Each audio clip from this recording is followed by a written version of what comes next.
guys, and welcome to a not soap video. You're getting a lot of these lately, I know. This one has been highly requested. A lot of people want to see the soap. Nope, this is not soap, we just said that. The candle making process sort of from start to finish. So I thought I would do that and also give you some tips along the way. Hopefully will help you in your candle making journey, because any help you can get with candle making, I swear, take them, because it's a pain in the ass. It's an expensive hobby, and yeah, it's not cheap. You're not going to make $1 million making candles unless you're like a multinational corporation. Okay, so just be warned. Alright, so I have an order today. I need to make 2 small lemongrass and Persian lime candles. So the first thing you should always do is know how much wax your jars take. Now, the easiest and the only way I absolutely recommend doing this is to get one of your jars, put it on your scales, tear it out, and then pour wax into the level. Like if you want your wax down here, then pour it into there, weigh it. You'll know how much wax to use. If you want it up to here, same thing. But doing the whole fill it with water and then convert it, it's not completely accurate. Your wax weighs a particular weight. The specific weight that specific wax that you are using weighs what it weighs. So no amount of conversion is ever going to be as accurate as just pouring the wax into the bloody jar. If you just, this unscented wax just sitting here just chilling out, literally, if I were just to pour that in there, I would know exactly how much this jar holds, which is what I did and what I do with every single jar that I use. I then write it down and I know how much it takes.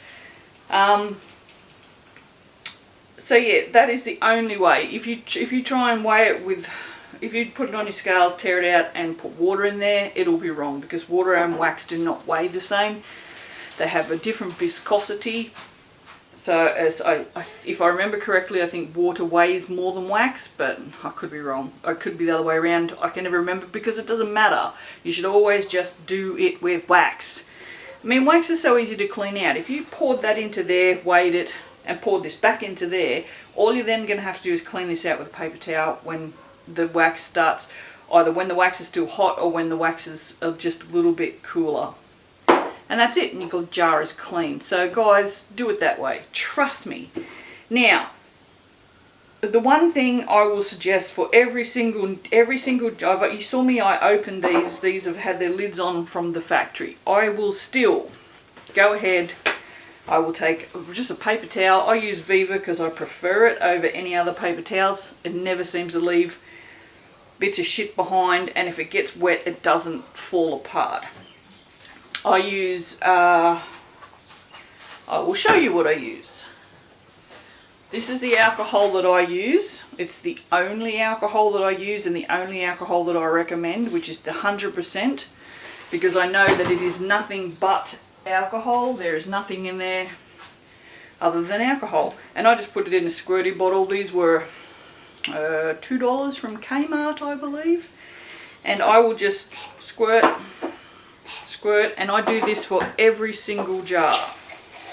And then I'll put my paper towel in, spin it round. That's it. Same again, make sure it's on the bottom. You can see I'm pushing onto the bottom with my 2 fingers, and then I spin it round so that my fingers are pressing up against the side of the jar, and that gets rid of anything that's in there. Now, next we need to stick the wicks down. Now let's talk about wicks. Wicks is a kind of a contentious point, because new people always say, what size wicks do I need with jars? No scissors, here we are. The truth is, actually I don't need scissors just yet. The truth is, it depends upon your jar, it depends upon your wax. There is no one right answer. Like, I can tell you that I use a number 6 wick in this jar for this fragrance and this wax. But if I used a different fragrance, I may possibly use a different wick, because different fragrances have different viscosity. So sometimes they will burn hotter, sometimes they will burn cooler. So if it burns hotter, this size wick may burn to the edges and burn through the candle too quickly. So when people aren't willing to just give you an answer, sometimes they just don't want to tell you their secrets and the knowledge that they have worked a long time for, and that again is understandable. You can't expect to start doing a hobby and have someone tell you all the answers. You do it for 5 minutes and then be making as much money as them. That is just rude, and if you expect that, you probably want to leave this channel now, because you will be ridiculed more than once. I understand people wanting to get into a hobby and wanting to be armed with knowledge, and that's fine, but you need to be aware that some things, especially with candle making, aren't just a one answer thing.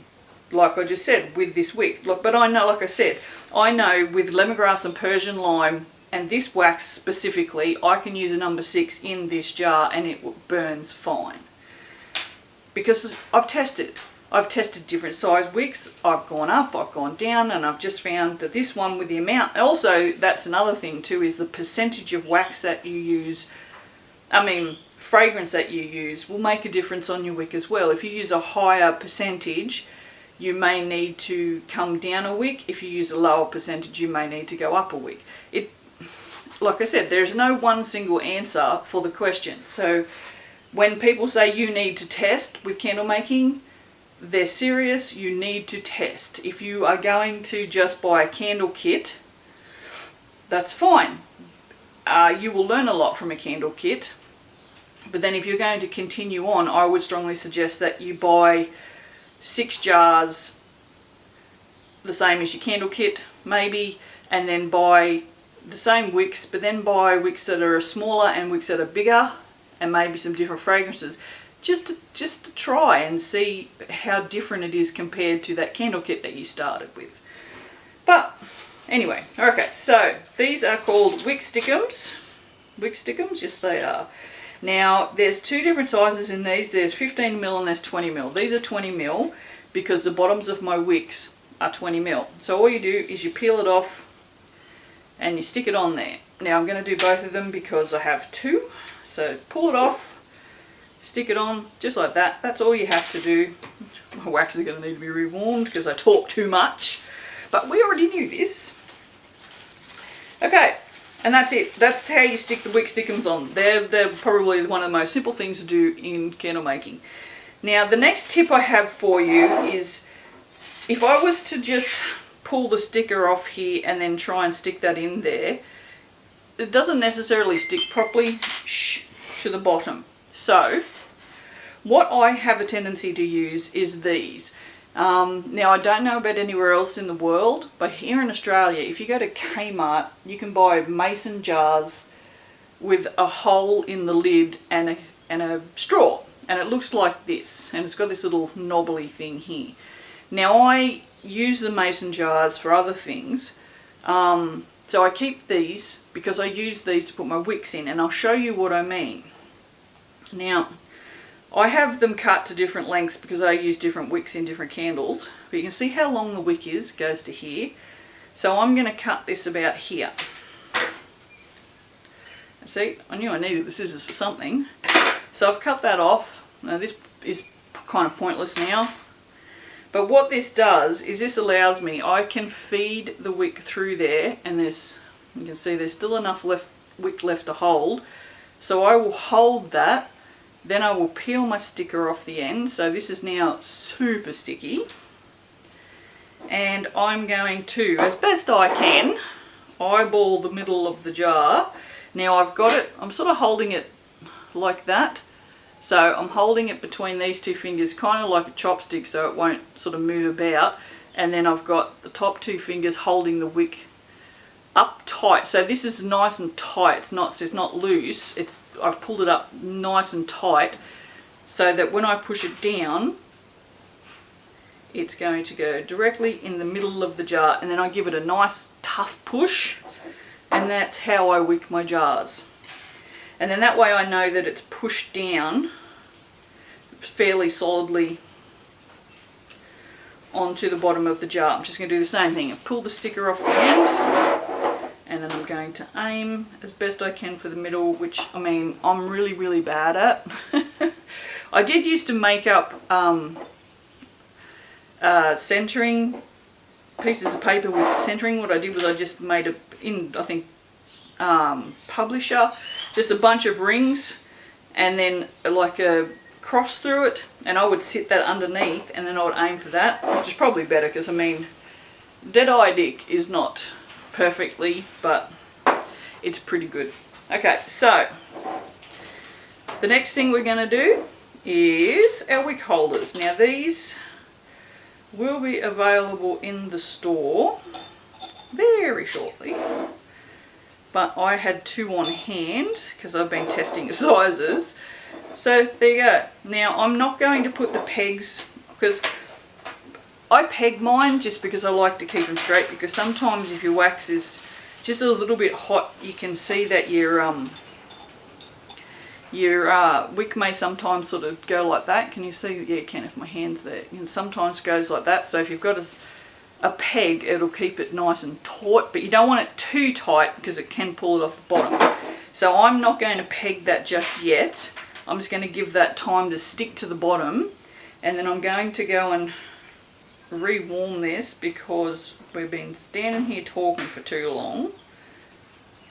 No, it should be alright. Now I can't tell you what temperature to use your wax, because again, temperature is another thing that is specific to your wax. Now I'm still working, lucky me, I still have nearly a full box left of the Eco Soya Q220, which is what I have used for years.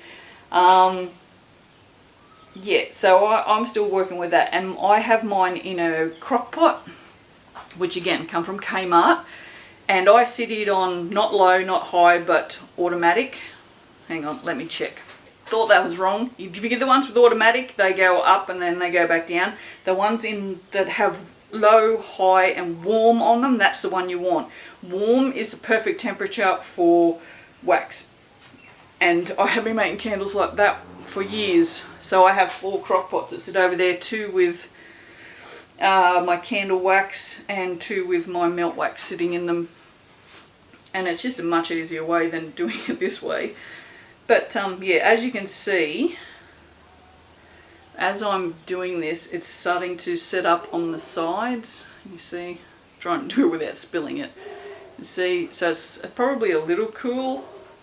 And once I put the fragrance in there, so you don't want, this is the thing, you don't want your wax too hot. When you buy your wax from your manufacturer, it will have the temperatures that you should use. So take notice of that, because that's important.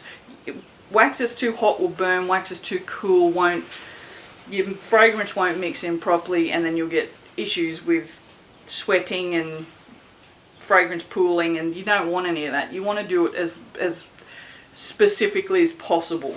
So I would tell you what the temperatures were of this, but nobody sells it anymore, so I don't even think I have the specs. I'm just going to go warm this up just slightly, because I can feel, because I know I've been working with this same wax now for 5 years, I think, and I know that it's not quite hot enough. And then we'll come back and we'll add some fragrance and some colour. Okay, so I've just chucked that in the microwave for 15 seconds, so really not much time at all, just to take that cool edge off of it. Now I already know how much my containers hold, so I already know how much fragrance I need to use. Now I don't use the full amount. I think you can go up to 15%. I do not. I use 8%, because I have found if I use the full amount they don't smell as strong, which I don't know the science, but I can tell you that is the absolute truth. So if a wax tells you can use up to 15-20%, that's not necessarily the best amount. You need you need to test to see what is the best amount. So now I'm just going to put my fragrance for both of these, because this is the amount of wax for both of these, into here. Now I like to stir pretty thoroughly. I am just using a plastic chopstick. I have always just used a plastic chopstick. I don't know why. Probably because it wastes the least amount of wax, because it's just a couple of drips and it's sort of empty, you know, whereas if I used a spoon or something wide, it would waste more wax. Now while we're stirring that, we're going to put in our drops. Now I need, this is honeydew. This is from, I have no idea where it's from. It's got nothing on the label, so I don't know where it's from. Lemongrass and Persian lime. So I need 2 drops for 1, so I'm going to put 4 drops in here. 1, 2, 3, 4. Because I'm making 2 candles. And yeah, like I said, this is lemongrass and Persian lime, and that's from Aroma. That's all I have left. There's like about that much left in the jar. Which is why I'm making candles today, because I hadn't made any because there was so little left. I didn't want to make them until I actually needed them. I'm pretty much doing that with all the reserves of my fragrance at the moment. Now, colouring candles with something like mica, it doesn't work. It will work, you will get some colour, but most of it will sink to the bottom. You cannot use soap colours because they're water-based and they'll just ball up in your wax. This is actually candle liquid colour, and I would have got it either from Aroma, Aussie Candle Supplies or Candle Supply, because they're the 3 places that I buy candle stuff from. So it's just surprising that it doesn't have anything on the label. So, but it's a new colour. I've only just started using this because I couldn't get whatever it was that I used to use. I think I don't know, lime green maybe. I think it was out. Alright, so for me that's fairly mixed. I don't know how long I've been mixing, 2 minutes or something. So that's mixed enough anyway. And I always just lay, you can see, I always just lay that on a piece of paper so any extra drips just don't go everywhere and it doesn't get messy. Now I'm just going to pour this in here. Whoa. And inevitably I will always pour on the tops of whatever is holding the wicks in. I can guarantee I will do that. That's actually holding up fairly straight. This one is not. I can already see that this one is not straight. So I'm going to put a peg on it now. Now with pegs, you have a big hole, little hole. I always use a bit in the middle between the 2 holes. See this flat bit here? That's where I put the peg. And I just pull it up a little bit and squeeze the peg really tight. I don't pull the wick up really tight from the bottom because, like I said, it can pull it off pull the stickies off the bottom, and you don't want that. Oh, go shaky hands. Woo, go shaky hands. Whoa, so shaky today. It's hot. That's what it is. I usually get the shakes when it's hot. And I like to fill these little jars fairly well. Ooh. The other thing, for best clean up, try not to get it on the side of the jar like I did just there, because it's a pain in the ass to clean up. And that's it. That's all you have to do. Now you just have to wait. I'm going to put one on here just because I don't want to jinx myself and have a crooked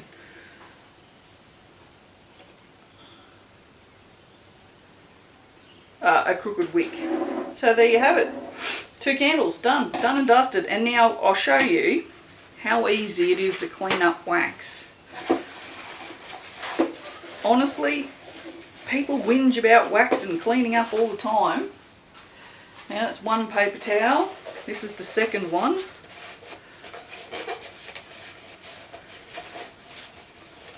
Oh, it smells so good. There we go. Just like that. I now have a clean container. And I mean, that's not even, like you see, there's not even that much left on there. But yeah, that's completely clean. So cleaning up soy wax is really not that hard, and I don't know why anyone would use anything else. Don't use beeswax, people. It's horrible stuff. I cleaned that up for a really long time when I spilled it down the front of a cupboard and on a mat.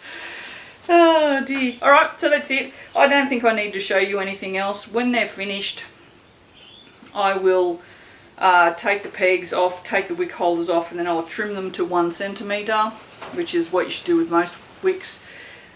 And then, yeah, put a warning label on the bottom, my label on the side, put the lids on and give them to the lady probably tomorrow or the next day.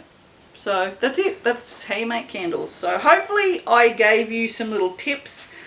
I think this one is always a really good one because it's so helpful to have something. If you don't have any of these, you could use a pen without the thing in there, but that maybe it's a bit small. You could probably cut the end off with a little hacksaw or something. But anything that's hollow like that and reasonably hard, because like these are fairly hard. But yeah. What's the straws that they use in boba tea? They'd probably be another one that would work as well. But let me have a look. It did occur to me that I have some of these. Yes, you can see they are much wider than these. Like that one actually fits inside there. But still, they're solid enough, and they're actually, the width of them would press on more of the bottom, which would be great. So yeah, these are very, very cheap on eBay. I think I bought this whole thing for about maybe $4 or $5, and there's a lot of straws in there. You don't need one. I mean, literally, you only need one. You don't need to use a new one every time, because I have these. I just use the same one. I have a tendency, for taller jars, I will cut longer ones because I've cut this specifically for this little jar, whereas if I've got a jar that's this tall, that's not going to be helpful because my hands will still be down in the jar. So I have ones that always sit above the jar edge, but always, 2.5 centimetres back from the end of the wick, so you can hold the wick. Because that's the most important thing, so you can hold the wick. But there you go, yeah, maybe you could use those. Yeah, that's it. So I hope you enjoyed this little bit of something different instead of making soap for a change. We will get back to making soap. I have to make soap this week, so we'll see what I make. I still have more My Little Pony soaps to make. Until then, have a lovely week, and I will see you for the next one. Bye.